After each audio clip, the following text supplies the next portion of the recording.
Mugamba muti abatuuze Bakim Hakims Migrations, abatuuze ba Team Deep Mind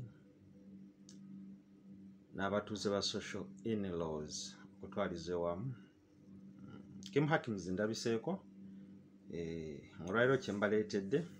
wakati w'okubeera nga twasanyukako emabega gye buyiseeko tuli waweeru ebintu byonna baabita lockdown kaavaawo, naye era nga mumanyi nti wabeera essanyu wabeerawo ennaku geegana amaziga n'emiranga be tuli mu kuziika abanene ab'omu ggwanga lyaffe. Kitalo nnyo abafa, mukama waatyo ebibyo biba biweddeko, season yiye eba eweddeko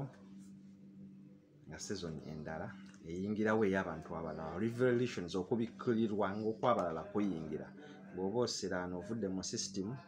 ate waliwo yakubye eddiru ayingira system, so ebintu ebyo we biba revolution y'ensi wetambulira. So ebyo nga nvuddeyo olwaleero kye mbaleetedde badde nsaba munzikirize mpiseewo akantu kano eri ba clients bange abanzikiririzaamu era abanfudde kino kyendi nti sijja basuulirira, nja kuba Evans ka stokses zammwe kubeera nti mbalinnyisa level, kubeera nti mbakyusa ku mbeera, kubeera nti okyusa level, okyusa grade mwoli, kyekiruubirirwa kyange. If you want to change your standard of living, then keep yourself with me. Ng'oba owulira nga wooli watuuka tyakukyusa wamalayo oyinza okunvaako, naye nga oba omanya nti kumanya bupya bwonna butambula mu kukyusa mbeerayo, that is finance, mu kukyusa mu byenfuna, tega butezi Kim Hakims. Subscribinga katambi kasaasaanye, mwebale nnyo abakwatidde channel yange, mbeebaza nnyo, mwebale nnyo, mwebale ddala. So siibakotoggere mukkirize mbayisizeewo obulimo buno. Tugenda mu World Cup ngamba ku kiruyi ky'e Qatar, tugenda mu World Cup, so wabeerawo obuntuntu deals nga zino mba sisobola butazibabuulira agannyabo, mba sisobola butababuulira. Mu abaana abali eyo abamaliza contract abava e Saudi, Jordan, luddawa ng'oli oyagala kikuba kweyongerayo, tobugumya mbooge, tandikirawo ku processing ebipapula bye bikuleeta e Qatar okujja okulaba World Cup, okujja okweyolera ku mukisa. Obeere nga naawe ogamba nange naliyo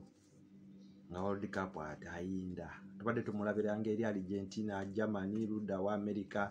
South Africa, abamu nga tetusobola na kutuukayo, naye kaakati oyo World Cup wali wano waffe mu Gulf. So nkukakasa nti oba owulira nti oli travelist ng'oyagala okubeera mu bikujjuko nga bino, World Cup eno waffe side z'e Qatar ayindayinda era entegekategeka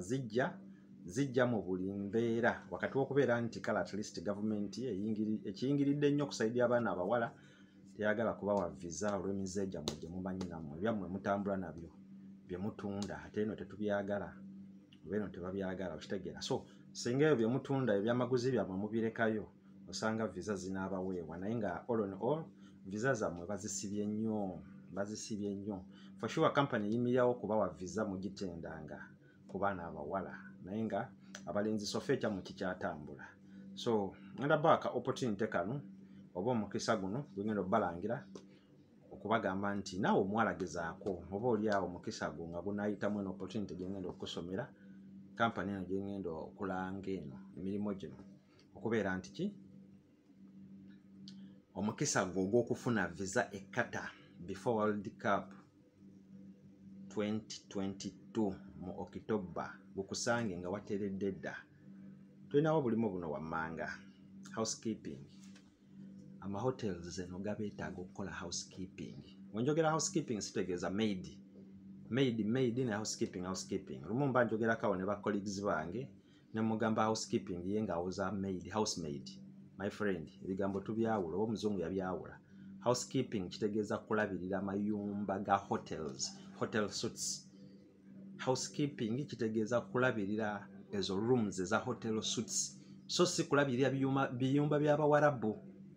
So ndowooza awo nclarifyinzeewo. Housekeeping emirimu mingi nnyo mu mahotels g'eno, seera wano company emu wano gyenanga yaguleese omulimu ogwo salary 2,000 zo plus 2,000 plus 2,000 plus olwo omulimu gwa receptionist njogera ku baana abawala anti ngambye omukisa gwammwe oba oli awo nga kampani eno enekuwa visa tubagerezaako obugereza ba clients nyina mu diti naddala abaana abawala abaagala okuyingira wano ku visa etegerekeka ng'ovudde ku baana abatumira bimeidi we biri ku $10,000 miliyoni zo 3.5 kata akakadde ko kamu 2 ekyo biwe biri common but si kyenjogerako olwaliro njogera ku mirimu gya companies egiri wabweru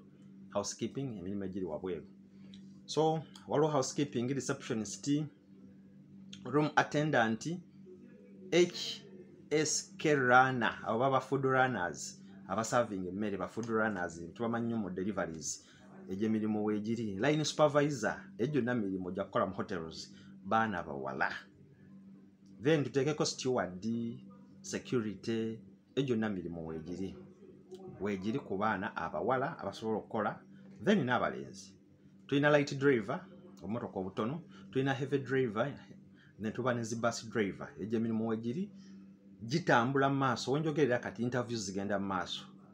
gwali mu system eno akirimu nkakasa okimanyi wenjogerera eddakiika eno interviews zigenda maaso oba kitegeera interviews zigenda mu maaso eddakiika eno